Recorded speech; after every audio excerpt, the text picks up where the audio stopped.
Oh, I didn't see there. It seems these days everyone's nostalgic for the 80s. From TV, to movies, and even music. Well, today I'd like to tell you about my favorite James Bond movie, Diamonds Are Forever. Directed by Guy Hamilton and released to only mediocre reviews, this movie has always tickled me in ways other films can't, even if the critics don't agree.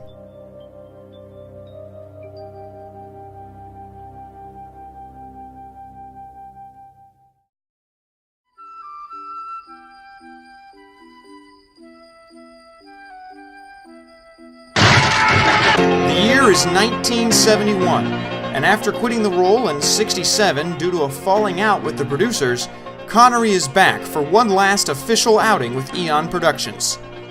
The movie starts out with Bond on the hunt for Blofeld after he escaped in the past two movies. Here we can see him demonstrating the proper way to talk to women. There is something I'd like you to get off your chest. Think it's good to slap a woman? No, I don't think it's good. You don't think it's bad? I don't think it's that bad. I think if you have tried everything else, they don't want to have the last word, and you give them the last word, but they're not happy with the last word. Jokes aside, I think the pre-title sequence of this movie captures just about everything I love about it. It's wacky, campy, weird, and honestly baffling. Hit me. This is apparently supposed to be a high-tech plastic surgery operation. I want the operation done tonight. That's just some mud. Anyway, there's a bit of sluggish action during which we're led to believe Blofeld has been boiled alive in medical mud, and then the iconic title song. Diamonds are forever.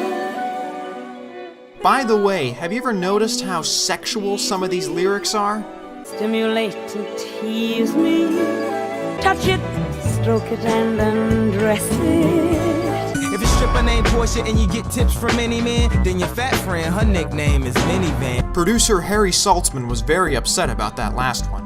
And now we're into the meat of the movie. Now, I'm not going to tell you everything that happens because I want you to go watch it, but I would like to dig into some of the elements. Are you gonna do the dishes? I'm recording right now. If you could just... Still you're working on the video? Yeah, no, I'm like 2.5 minutes. Well, and that's nice, but like I asked you to do them earlier and you agreed. Well, if you just give me a second. I'm recording right now. Okay. Right now I'm recording. No, I get that this is really important. Okay, thank you, dear memorable characters. Mother Nature's finest killer, Mr. Wint. One is never too old to learn from a master, Mr. Kidd. Mr. Wint and Mr. Kidd are easily my favorite henchmen of the series.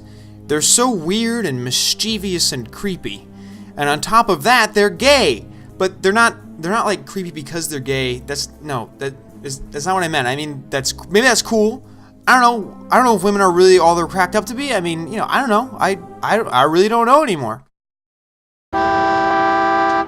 Keep leading on that tutor, Charlie, and you're gonna get a shot in the mouth! Tiffany Case, played by Jill St. John, is the first American Bond girl of many, and at least for a while, she's a very strong character. When we first meet her, she's a competent and cunning diamond smuggler, but sadly, like most Bond girls, she's totally inept by the end. Shoot him! The transformation truly is incredible. How she can be one woman at the beginning, and a totally different one just a little while later. It really boggles the mind, doesn't it? The good old switcheroo! Blofeld is played by Charles Gray in this one, which is kind of weird because he played a good guy and he only lived twice.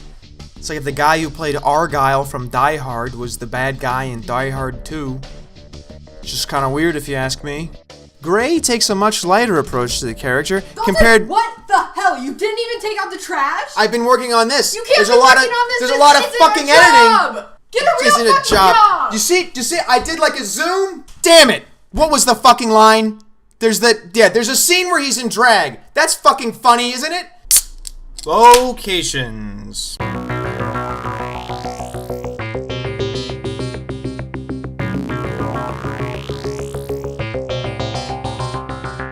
I can't believe I've gone the whole video without mentioning Las Vegas. Almost the entire movie is set in Las Vegas and the deserts around Las Vegas. And this is part of what makes this movie so damn special. The old romanticized Vegas just isn't around anymore. Classic historic casinos like the Desert Inn and the Dunes have almost all been torn down. What? What's going on? Why are you cheering?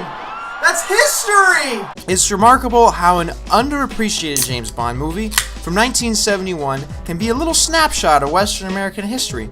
And when you think about it, it's even more remarkable that they were allowed to shut down huge portions of the Vegas Strip to film in the first place.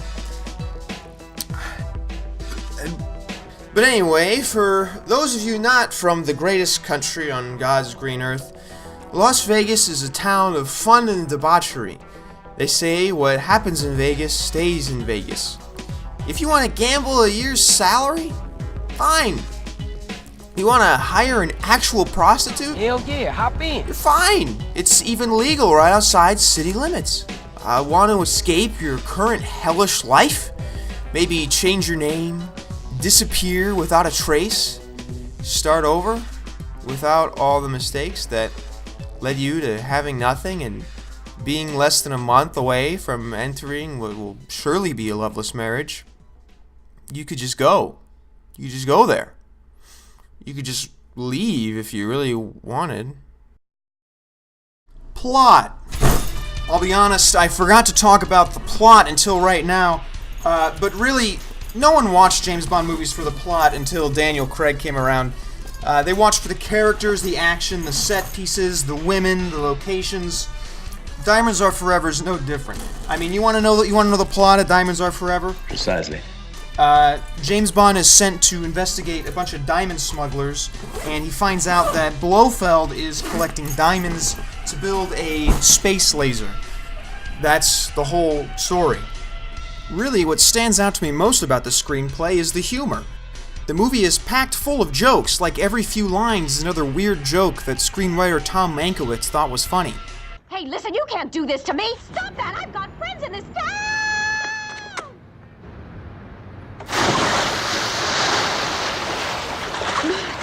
Exceptionally fine shot. I didn't know there was a pool down there. It's almost like watching a Roger Moore movie, but with Sean Connery instead. How's the water? Why don't you come in and find out? Sounds very tempting, Miss, To me. Really? Conclusion. Well, I think that's everything. I'm done. It's over. Time to get out of here. All I really have left to say about Diamonds Are Forever is give it a watch, but don't go into it expecting an intense Casino Royale thriller or a classic like Goldfinger. It's really a fun, lighthearted movie made to thoroughly entertain, and at least for me, it really delivers. But other than that, there's really nothing left to say. Thanks for watching, like and subscribe. I guess I'll see you when I see you. Let's see, I got some clothes, some cash, toothbrush. Just gotta grab my phone and... Dalton. What? Your nuggets are ready. What are you talking about? I made you some chicken nuggets. They're downstairs. You made me some nuggies? Yeah. Oh, thanks, babe. Of course. Just take out the trash, get some dishes done, and then we'll eat. Okay, all right. What's that backpack for? It's, nothing. Okay. We'll see you downstairs in 5 minutes. Okay.